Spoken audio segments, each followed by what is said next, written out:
Action.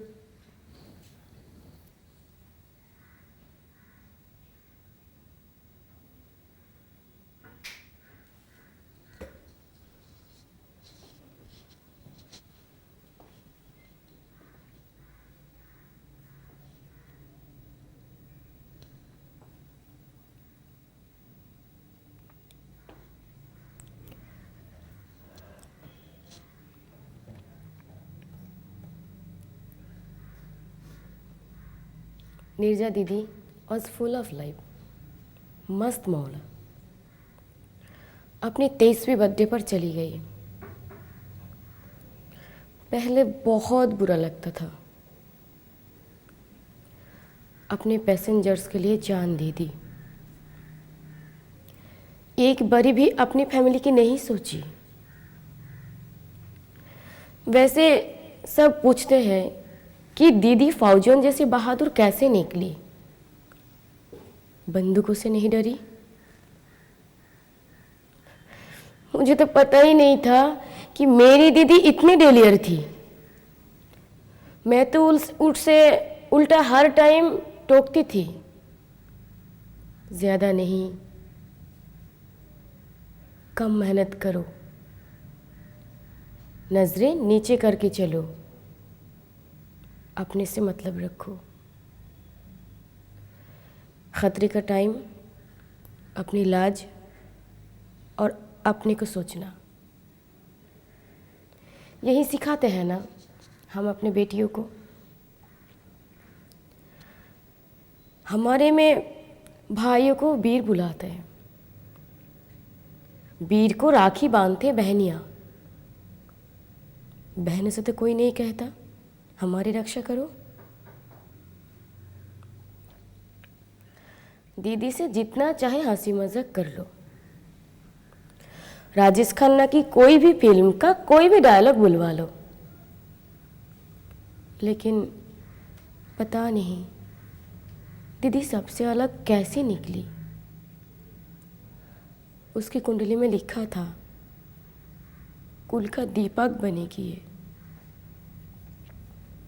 लेकिन ऐसे जब एक 23 साल की जवान लड़की का बेमतलब मौत हो जाए,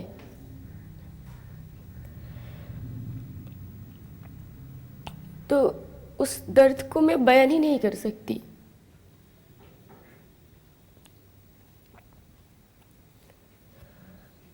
अपनी दीदी को खोने से बड़ा दर्द मेरे लिए और कुछ नहीं हो सकती है।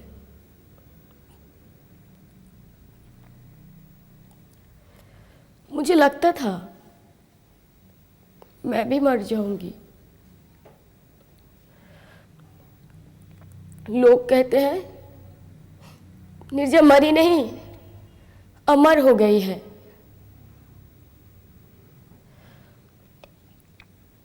मैं अपने दिल को संभालती हूँ कि मेरी दीदी अमर हो गई,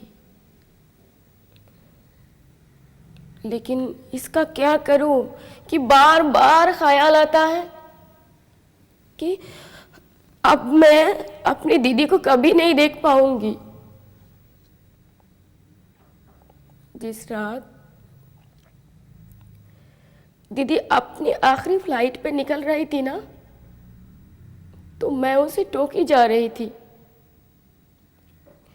ये करना, ये मत भूलना, और वो निकल गई।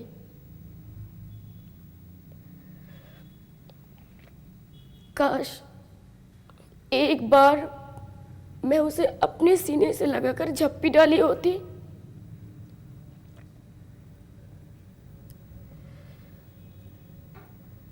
जब दीदी को बहादुरी के लिए देश का सबसे बड़ा सम्मान अशोक चक्र मिला, तो ज्ञानी जल सिंह जी ने मेरी माँ को हिम्मत दी। उन्होंने कहा, आप जैसी कोई माँ नहीं है इस पूरे देश में, आपका सर फक्र से ऊंचा होना चाहिए, यू शुड बी प्राउड। कुछ अच्छे कर्म करे होंगे। मेरे माता पिता ने कि दीदी उनकी बेटी थी, अपने आखिरी वक्त में भी हमको जीना सिखा गया।